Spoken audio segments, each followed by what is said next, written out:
Lena Hartley's fishing line jerked so hard it nearly yanked the entire rod out of her hands. "Whoa, okay, I get it. You're not dinner just yet," she muttered, digging her heels into the wooden floor of the tiny dockside rental boat. The quiet lake shimmered around her, the early morning mist curling like smoke over the still water. This was her peace, no emails, no clients, no deadlines. Just her, the lake, and hopefully a few unlucky bass. She steadied her rod, trying not to let the fish win this early in the morning. That's when she noticed the boat anchored about 20 feet to her left. It was sleek. Too sleek. Polished black hull, chrome details, and a man sitting at the stern in a navy Henley, sunglasses and arms crossed like he wasn't here to fish at all, of course. Of course, someone brought a yacht to a lake that barely had a marina. Lena tugged her line free, sighed, and muttered to herself, "Bet he's never baited a hook in his life." As if he heard her, the man turned. He pulled off his sunglasses and nodded at her. "You okay over there?" She blinked. His voice was deep, confident, and definitely amused. "Fine," she said, gripping her rod again. "Just negotiating with a stubborn trout." His lips twitched. No, not a smile, a twitch. They're the worst kind. She tried to ignore the way her cheeks warmed. He was probably some bored rich guy playing nature for the weekend. The kind of man who wore designer boots to a dirt trail and called his assistant to ask how to make s'mores. Still, he didn't look away, and neither did she. "Lena," she said finally, nodding toward him like this wasn't weird. "Xander," he replied. "Figures. He had a name that sounded like money." "Nice boat," she added because she couldn't help herself. "Thanks. Yours has charm, too," she raised a brow. "That's a polite way of saying it looks like it's held together by duct tape and hope," he laughed. Actually laughed. It was low and real, and it hit her in the chest harder than she expected. "Maybe I like duct tape and hope," he said. She shook her head, smiling despite herself. "Well, don't get your lines tangled in mine, Xander. This is my secret fishing spot. I'll try not to invade your territory," he said, lifting his hands in mock surrender. She turned her attention back to the water, trying to focus, but she could feel his eyes on her. She cast again, the line slicing cleanly through the air, landing with a soft plop. She waited. 5 minutes past 10, then his voice again.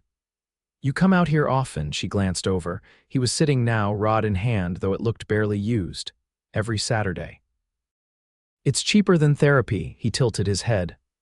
"Rough week, just life," she shrugged. "I'm a graphic designer. Clients think I'm a wizard who can read their minds. It's exhausting." He nodded slowly.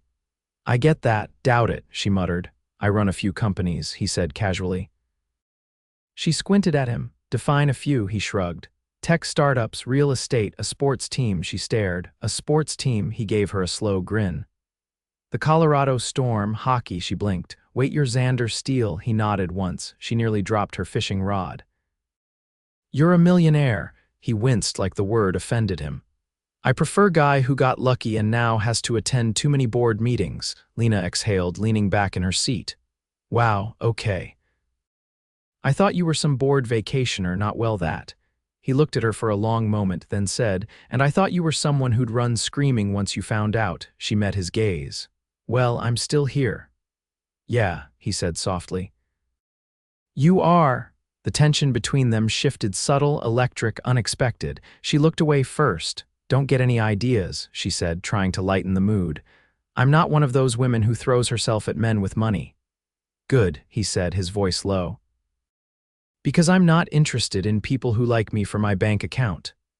Lena's heart thumped harder. They fished in silence for a while after that, but it wasn't uncomfortable. It felt like something was building, like the quiet between them was starting to mean something. Eventually, the sun climbed higher and Lena reeled in one last catch, a decent-sized bass. She held it up proudly. "Dinner," Xander smiled. "You free tonight?" She blinked. "What? I know a place that'll cook that fish for you." "Private chef, outdoor terrace, wine list longer than your arm." She blinked again. "You inviting me to your house?" "I'm inviting you to dinner," he said simply. She studied him. "You don't even know me." "I know you brought your own bait, didn't ask for help, and didn't flinch when you found out who I was. That's more than I know about most people." Lena hesitated, but then nodded. "Okay, but I'm bringing the fish," he grinned. "Deal." They docked at the same time. He helped her carry her gear with surprising ease, and when they parted ways just until dinner, he touched her hand briefly. "I'll send a car for you," he said. She paused. "You don't have my address," he smiled. "I will." She didn't ask how. Somehow she knew he would. As she drove back to her small cabin rental, Lena stared out at the road ahead, heart pounding. She'd just gone fishing on a quiet lake, and the millionaire in the next boat might just be the man she was about to fall for. The car that arrived was deep charcoal with black leather seats that still smelled new. Lena hesitated before climbing in, dressed in a blue sundress she hadn't worn in over a year. It wasn't fancy, but it was the nicest thing in her suitcase and didn't have fish scales on it, so, by her standards, it qualified as formal wear. The driver didn't say much, just offered a polite nod and opened the door like he did this for royalty. As the car pulled away from her cabin, she glanced out the window, unsure what she was walking into but too curious to turn back. They drove along roads that narrowed as pine trees thickened, until the car turned down a gravel path flanked by low stone lanterns. At the end stood a modern lake house with floor-to-ceiling windows and a terraced deck that stretched out over the water like a stage. It was quiet, the kind of quiet that cost more than she made in a year. Xander was already outside, leaning against a railing with his sleeves rolled up and a bottle of white wine in hand. He looked over when the car stopped, and for a second, Lena's breath caught, not because he was handsome, though he was, in that effortless way that made it worse, but because he looked so at ease. Like this was exactly where he belonged. "You made it," he said as she stepped out. "Figured if I didn't show, you'd send a helicopter," she joked. He tilted his head. "That was plan B." She followed him up the stairs and onto the deck, where a table was already set, linen napkins, glass plates, and candles that flickered in the breeze. A chef in a crisp black jacket stood behind a sleek outdoor kitchen, already slicing herbs. Lena glanced at the setup. "You weren't kidding about the private chef." "I don't joke about food," Xander said. "I do," she replied. "Mostly because I burn everything I try to cook." The chef gave a small chuckle without looking up. Xander poured her a glass of wine and handed it to her, then raised his own. "To stubborn trout," he said. She clinked her glass against his. "And duct tape." They sat, and the chef brought out the first course, grilled peaches with goat cheese and honey. Lena took a bite, then narrowed her eyes at Xander. "You're trying to ruin regular meals for me, aren't you? I like setting high standards." Dangerous thing to say on a first dinner. His smile faded a notch, turning thoughtful. "You ever think about leaving the city?" She blinked. "What? You said you come out here every Saturday." "That kind of habit usually means something's missing back home." She hesitated. "I don't hate what I do, I just hate who I have to be to do it. Clients expect me to be available 24/7, say yes to absurd timelines, pretend to be impressed by their cousin's logo sketches. It's like I'm always performing. And out here you don't have to." "Exactly," Xander nodded. "I get it." She studied him across the table. "Do you? I mean, your life is this." He didn't laugh. "This is the escape, the suits and meetings, that's the performance." She leaned back.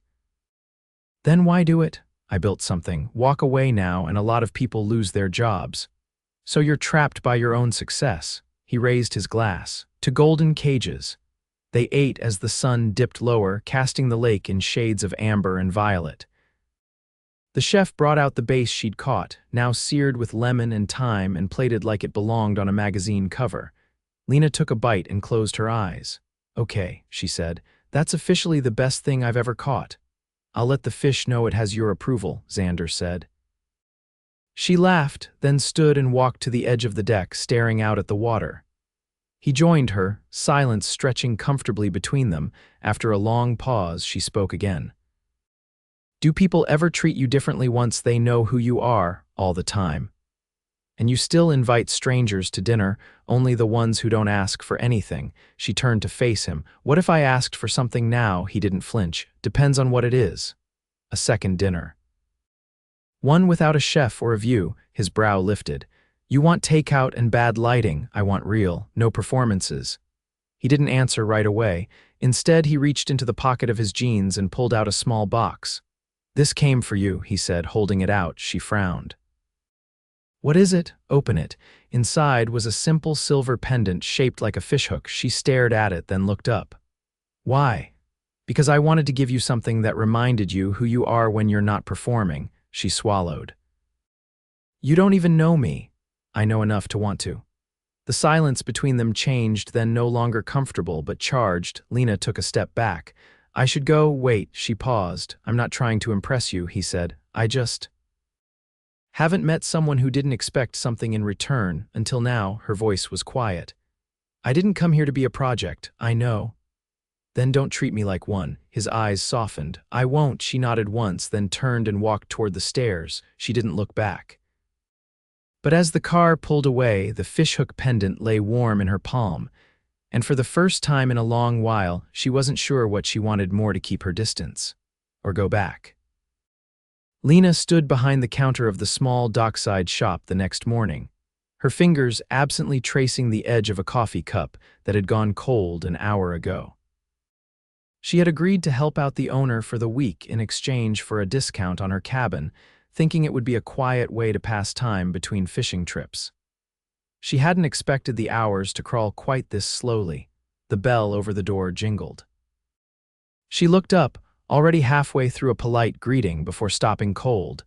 Xander walked in wearing a faded navy sweatshirt and jeans with a tear at the knee that looked genuinely earned. His hands were in his pockets, and for once there was no sleek car or chef or curated lighting, just him.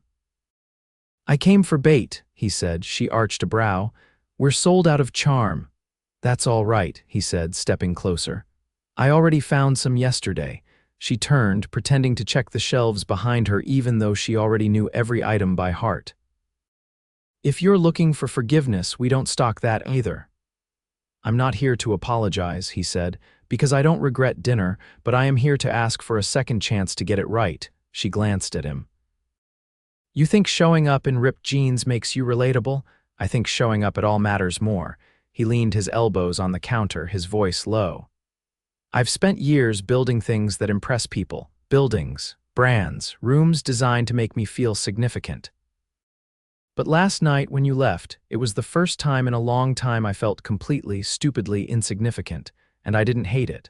She studied him, unsure whether to laugh or be swayed. You're not exactly making a strong case. I don't want to impress you, Lena. I want to know what your favorite sandwich is. I want to argue over what movie to put on after a long day. I want to learn the difference between a crankbait and a spinnerbait because you care about it. She stared. He added, That's bait, right? She couldn't hold back the laugh this time. Barely, but points for trying. His expression softened. Then maybe we could try again. No chefs, no wine lists, just two people, somewhere in between. She didn't answer right away. Instead, she grabbed a container off the shelf and slid it across the counter. Night crawlers. You want to fish? Start here. He took it, his fingers brushing hers. You coming? Maybe, if you promise not to wear cologne on a lake again. It was cedarwood, he said. It was a warning flare. He grinned, but the tension had shifted. There was something deliberate now in the way he stood closer, how his eyes didn't wander. Outside, the overcast sky hung low, and the wind had picked up enough to ripple the surface of the water. Lena grabbed her jacket from the hook behind the door and stepped out with him, her boots crunching on the gravel. You really going to fish in jeans? She asked. I'll survive. You'll suffer. I'll take my chances. They reached the dock where her boat was still tied up. She paused. You bringing your floating palace again? He glanced past her, then pointed to a small aluminum boat tied beside hers. Thought I'd downgrade, try duct tape and hope. She laughed again. You're learning. They pushed off together, the lake stretching quiet and open around them. Neither said much at first, casting their lines and watching the water. Then he asked, What was your first design job? She blinked. That's random. Humor me. She reeled a little, then said, A menu for a diner that spelled omelet wrong 4 times. They insisted it added charm. He grinned. Did you fix it? I did not. They paid in pancakes and insisted I eat them on site. He tilted his head. Best payment you've ever gotten, she cast again. A painting from a client's kid. It was a stick figure with blue hair. Said it was me making magic. I keep it on my fridge. He looked at her then, not distracted by the water or the wind, but fully present. That's what I want to know, the things that don't show up on a resume. She looked away, heart thudding. You're making this hard. Why? Because I was doing fine before I met you, but not happy. She didn't answer. He reeled in his lines slowly. I think the things we run from are the ones that matter most, like silence or people who see through us, she exhaled. I don't want to become someone who gets lost in someone else's world. You won't, he said quietly. I'd rather build a world with you than drag you into mine. She turned toward him, eyes sharp. That sounds easy when you have the power to shape everything. I don't need to shape you. I just want to make space for you. The words hung there, fragile but standing. Lena didn't move for a long moment, then she reached into the cooler and handed him a sandwich. Peanut butter and honey, my favorite. He took it, understanding flashing across his face. Mine too. You win this round. They drifted in silence again, but it wasn't distance this time. It was something else. A pause before something new. As the sun broke through the clouds, casting gold across the waves, Lena sighed and leaned back in her seat. We'll see how you do with a crankbait next, she said. Xander smiled. Teach me. And this time she didn't walk away. The morning fog hung low over the lake as Lena reeled in her line, fingers steady, body relaxed in a way she hadn't felt in years. Her boat floated beside Xander's again, the modest aluminum one he'd stubbornly stuck with for the past few weekends. He'd shown up every Saturday since that first dinner, always early, always with coffee, never with expectations. But today felt different. Not because of anything he said, he hadn't spoken yet, but because of the way he kept glancing at her, like his silence was trying to hold something in. You're jumpy, she said, casting casually. He didn't look away from the water. I'm thinking, that's dangerous. He gave a quiet laugh but didn't return the teasing. Instead, he set his rod down on the bench beside him and turned in his seat to face her. The early light caught the edge of his jaw, and for the first time, Lena noticed the crease in his brow wasn't from stress, it was hesitation. I want to show you something, he said. Is this where you reveal you've secretly been a magician this whole time? I wish it were that simple. He started the outboard motor without waiting for her answer, and she followed him in her boat, trailing along the misty shoreline until they reached a narrow inlet she didn't recognize. The water narrowed between two rock faces and opened into a secluded cove surrounded by tall pines and a bluff that rose like a stage above the water. Xander cut the engine and let the boat drift. Then he stood and climbed onto the rocks, motioning for her to follow. She hesitated. Do I need hiking boots for this? No, just trust. Lena climbed out and followed him up the short path until they reached the bluff. Below them, the lake stretched wide and glassy, the sun finally burning through the mist.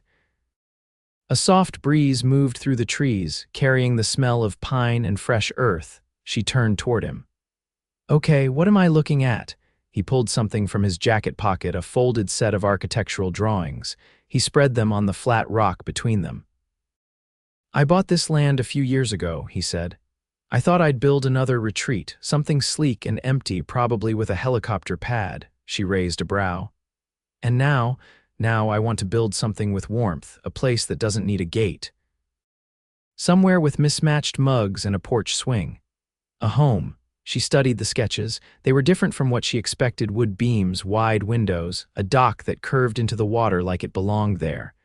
There was a garden drawn in the corner, a studio with skylights, a fire pit. He pointed to the second floor. That room faces the sunrise. I thought it could be yours, her breath caught.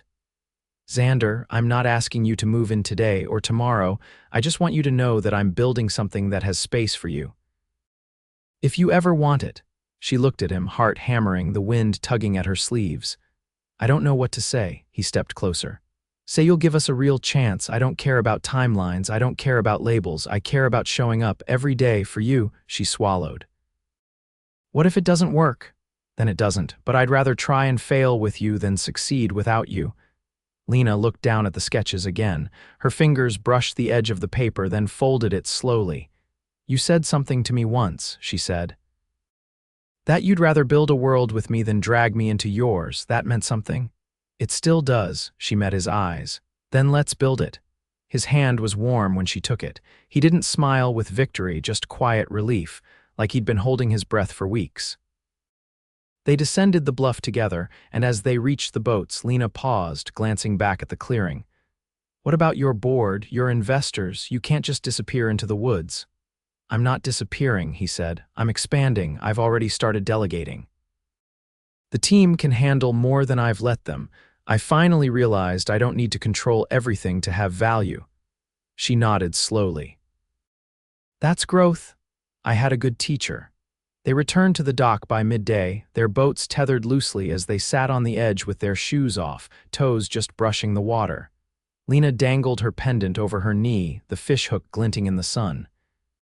"You know, I never wear jewelry," she said, "but I haven't taken this off once." "I noticed," he said softly. "I used to think love was supposed to feel like chaos, like you lose yourself in it. And now I think it's the opposite. I feel more like myself around you than I have in years." Xander leaned in, brushing her hair behind her ear.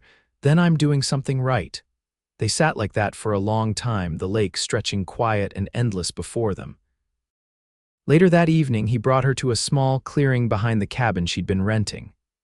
There, lit by lanterns and a string of warm bulbs, was a table set for two. No chef, no servers, just grilled trout, roasted corn, and a bottle of local cider. She laughed, touched a hand to her mouth. "You made this?" "Mostly. The corn was pre-cooked, I just didn't ruin it." They ate beneath the open sky, and when the stars came out, he pulled her close and kissed her slowly, deliberately, like every beat of their story had led to this. "I love you," he said simply. She exhaled, eyes stinging. "I love you too." No performance, no stage, just truth. The next morning, Lena stood on the dock, her gear packed, the cabin key in her hand. Xander walked up behind her, wrapped his arms around her waist, and whispered, "Let's go home." She turned in his arms, smiled, and said, "Lead the way." They left the lake behind them, but not the peace it gave. That they carried forward into blueprints, into laughter, into something real. Into love. Lena stood in the open doorway of the house rising from the bluff, the one they'd dreamed up side by side, now nearly complete. The walls smelled faintly of cedar and fresh paint. Sunlight poured through the tall windows overlooking the lake, casting golden streaks across the polished oak floors. Her fingertips grazed the edge of the kitchen island custom-built, wide enough to host friends, family, and the kind of messy dinners that never made it onto social media. Behind her, Xander's footsteps echoed lightly as he stepped into the space, his eyes scanning the room before settling on her. He carried two steaming mugs, handed her one, and leaned against the frame, his chest rising with a slow breath. "You still like the backsplash?" he asked. "You changed your mind 3 times. I like it now," she said, taking a sip. "It reminds me of river stones, imperfect, natural, real." "You're allowed to change your mind," he said. "You're allowed to change anything." She looked at him. "Even you. I want to be changed by you." The silence between them was full of everything they hadn't needed to say for weeks. The contractors were finishing the final touches. The landscaping crew had planted wildflowers along the path to the dock. The studio upstairs already had her easel and her grandmother's old drafting lamp, which Xander had tracked down with the help of more than one antique dealer. She set her mug down.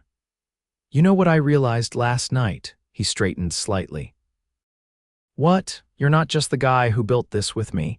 You're the reason I stopped running, not because you asked me to stay, but because you waited and you listened." "I didn't want to give you reasons to stay," he said. "I wanted to be someone worth staying for." Lena crossed the space between them, her bare feet silent on the wood. She looked up at him, into the steady green of his eyes, and said, "You are." He touched her cheek, brushing back a strand of hair. "There's something else." She raised a brow. "If you say you added a 3rd bathroom, I might cry." He laughed softly. "No, though I did add a bench to the dock, one with a drawer underneath." "For what?" He reached into his pocket and pulled out a small velvet box. Her breath caught. "I didn't want to do this in a restaurant," he said. "Or on a rooftop, or in front of people we don't know. I wanted to do it here where we fought to be honest, where you taught me how to show up without armor." She looked from the box to his face. "I love you, Lena, not the version you show clients, not the one who compromises to keep the peace. I love the woman who tells the truth, even when it's uncomfortable, who laughs with her whole chest, who catches her own damn fish and teaches me the difference between lures like it's a sacred science. He opened the box, a simple ring, gold smooth with a small sapphire set off center. Not flashy, not performative, just beautiful, marry me, he said. Not because we're perfect, but because we're real. She didn't speak for several seconds, then she nodded, her voice thick. Yes. He slipped the ring onto her finger, then pulled her into his arms, holding her like he never wanted to let go. Outside, the lake glinted in the distance, quiet and endless. Weeks later, they stood under a white canopy strung with lights, surrounded by a circle of the people they trusted most. Lena wore a gown the color of storm clouds, soft and flowing, her hair pinned with tiny wildflowers. Xander wore a slate-gray suit with no tie, his sleeves rolled partway up, exactly as she loved him best. The ceremony was short. No grand declarations, no rehearsed lines, just vows whispered with trembling hands and eyes that never wavered. I'll never ask you to shrink, he said. Only to grow beside me. And I'll never ask you to rescue me, she answered. Only to walk with me. When they kissed, the cheers were loud, but she only heard his breath catch as his hands cupped her face. Later, they danced under the stars, barefoot on the dock. No music but the water lapping against the shore and the wind in the trees. He spun her once, then pulled her close, forehead resting against hers. You ever think about that first day? He asked. I try not to, she said. I caught a fish with one eye and you were wearing cologne on a boat, he chuckled. Still the best day of my life. It's not anymore, she said. That's today. They stood like that as the night deepened, wrapped in the life they'd chosen, the house behind them glowing warm through the windows. Over time, the lake became more than a quiet escape. It became theirs. Summers filled with visiting friends and late-night swims. Winters with fires crackling and snow piling along the deck railing. Every corner of the house bore marks of their life together. Paint smudges on the porch from her projects, coffee rings on the work table he refused to clean because they tell a story, and the soft creak of the floorboard he refused to fix because it always let him know when she was coming. And on quiet mornings, they still fished side by side in that same aluminum boat, the one he'd never replace. I've got a bite, she'd whisper. Let it run, he'd whisper back, and they always did together.